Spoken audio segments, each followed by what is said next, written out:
कुछ बातें समझाने से नहीं, खुद पर बीतने से समझ में आती हैं।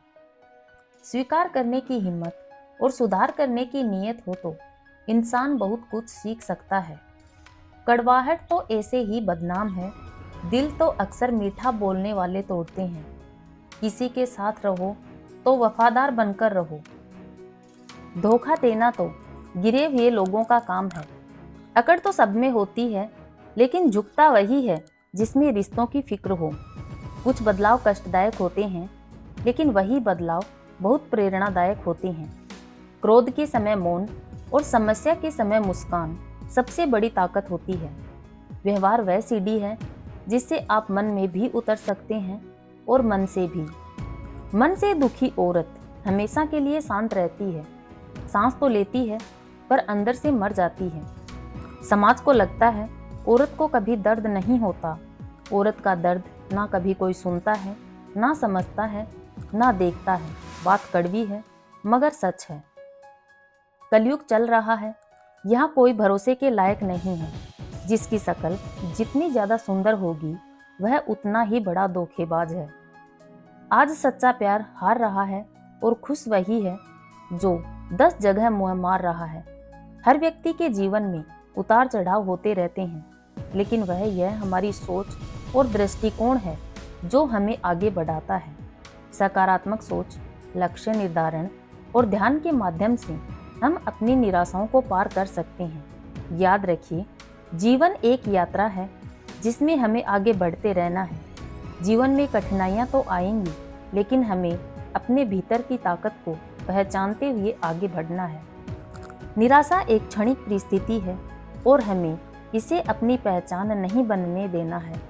चिंता हमारी मानसिकता और भावनाओं पर गहरा असर डालती है। जब हम चिंता करते हैं तो हमारे ध्यान और आत्मविश्वास में कमी आती है। चिंता करने से न केवल हमारे मानसिक स्वास्थ्य पर बुरा असर पड़ता है, बल्कि यह हमारे शारीरिक स्वास्थ्य को भी प्रभावित कर सकती है।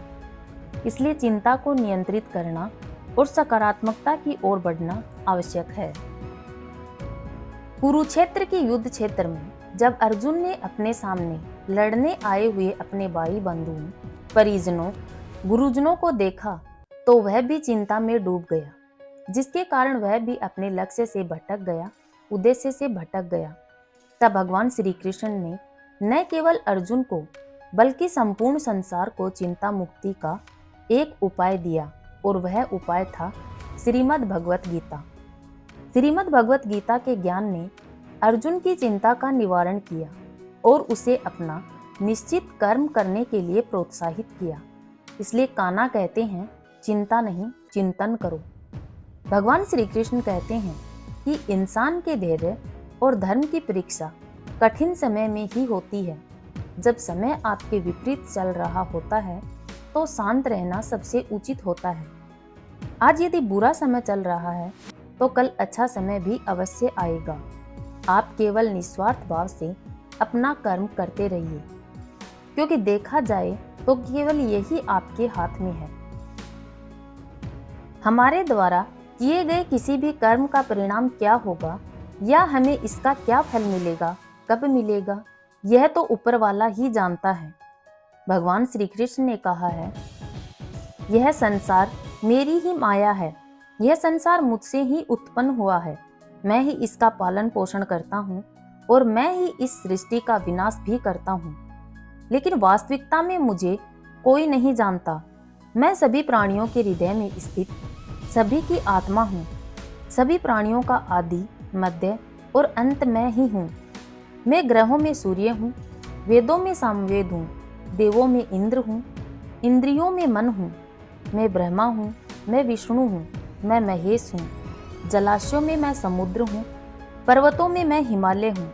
इस संपूर्ण संसार में तुम जो कुछ भी देख पाते हो सब में मैं ही हूँ।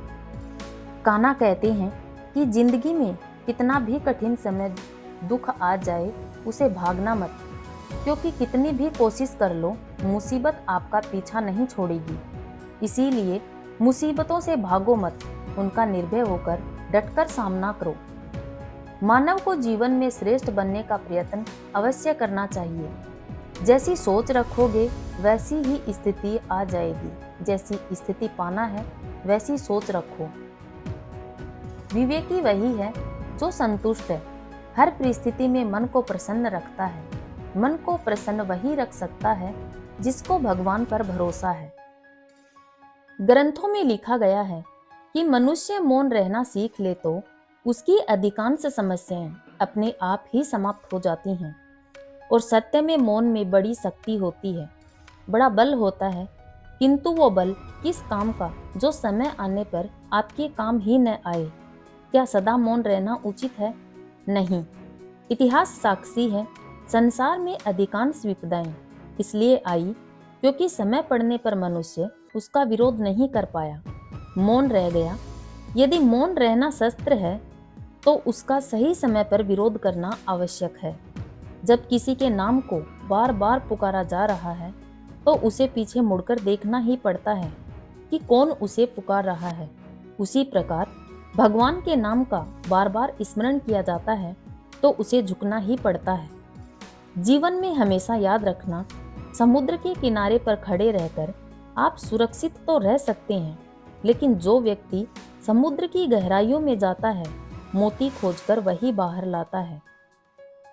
कभी जिंदगी में थक जाओ या फिर टूट जाओ, किसी को कानो कान खबर मत होने देना, क्योंकि टूटी हुई इमारत की लोग ईंट तक उठा ले जाते हैं।